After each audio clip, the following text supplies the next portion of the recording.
बड़ी खबर है। बिहार बीजेपी की कोर ग्रुप की बैठक हो चुकी है खत्म। केंद्रीय मंत्री गिरिराज सिंह के घर पर यह बैठक हुई। सदस्यता अभियान और विधानसभा चुनाव को लेकर चर्चा हुई। पूर्व प्रदेश अध्यक्ष नंदकिशोर के नेतृत्व में बनाई गई समिति एनडीए के दलों के साथ जिला स्तर पर समन्वय बनाने का काम होगा। तो ये जो बड़ी बैठक चल रही थी, बिहार बीजेपी की कोर ग्रुप की जो बैठक चल रही थी, वो बैठक खत्म हो चुकी है। जानकारी मिल रही है केंद्रीय मंत्री गिरिराज सिंह के आवास पर यह बैठक हुई। और इसी बीच हमारे साथ गौरव मिश्रा हमारे संवाददाता जुड़ गए हैं। गौरव, ये काफी अहम बैठक इसको माना जा रहा था, कोर ग्रुप की जो बैठक हो रही थी, लेकिन अब ये बैठक खत्म हो गई है। बैठक के बाद क्या कुछ छनकर फिलहाल बाहर आया है?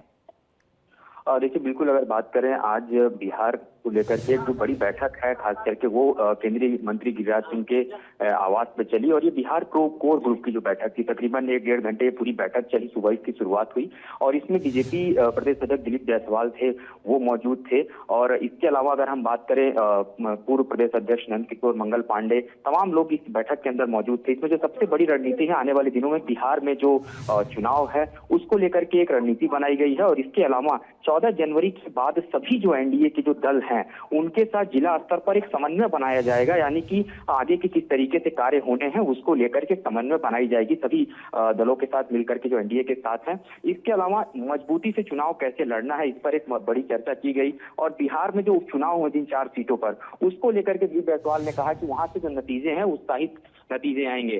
तो ये जो बैठक थी, इसमें सबसे बड़ी चीज ये थी कि जो एक टीम बनाई गई, एक समिति बनाई गई है जो आने वाले दिनों में जब बिहार में चुनाव हैं उनकी तैयारियों पर समय समय पर समीक्षा करेंगे। उसमें पूर्व जो प्रदेश अध्यक्ष नंदकिशोर, उनको शामिल किया गया है।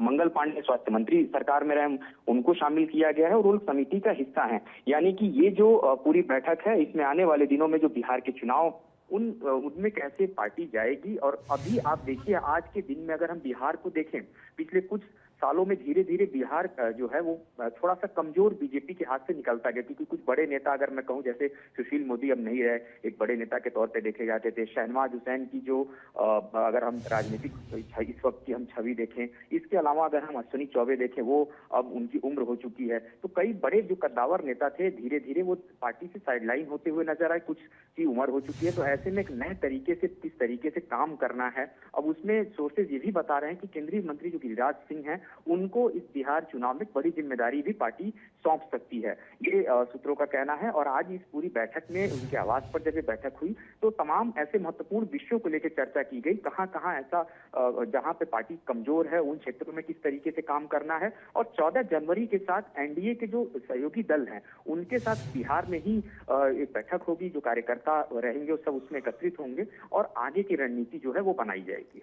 बीजेपी, गौरव, वैसे भी हमेशा एक्शन इलेक्शन मोड में होती है।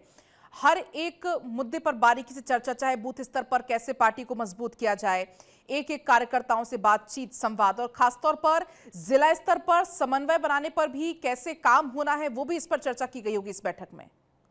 बिल्कुल, देखिए, भारतीय जनता पार्टी अगर हम देखें, आज भी देखिए कल चुनावी नतीजे आने हैं 2-2 राज्यों के। उत्तर प्रदेश में उपचुनाव था, तमाम ऐसे उपचुनाव जहां वहां के नतीजे आने हैं वो अलग हैं, वो कल आएंगे। लेकिन उसके ठीक पहले आज देखिए दिल्ली में बड़ी बैठक चल रही है, संगठन को लेकर के बैठक चल रही है, बिहार को लेकर बैठक हुई। और इन सभी बैठकों का जो दृष्टिकोण होता है वो आने वाले दिनों में जिन राज्यों में चुनाव में जाना है वहां की व्यापक रणनीति बनाई जाती है। क्योंकि भारतीय जनता पार्टी हमेशा चुनावी मूड में नजर आती है, एक्शन मूड में रहती है। बूथ पर क्या मैनेजमेंट होगा, पन्ना प्रमुखों के लिए क्या व्यवस्था होगी, ग्राउंड पे रूट लेवल पे किस तरीके से काम करना है, ये तैयारी पहले ही पार्टी आलाकमान की तरफ से बनाई जाती है। बिल्कुल, बहुत शुक्रिया गौरव आपका पूरी बातचीत के लिए।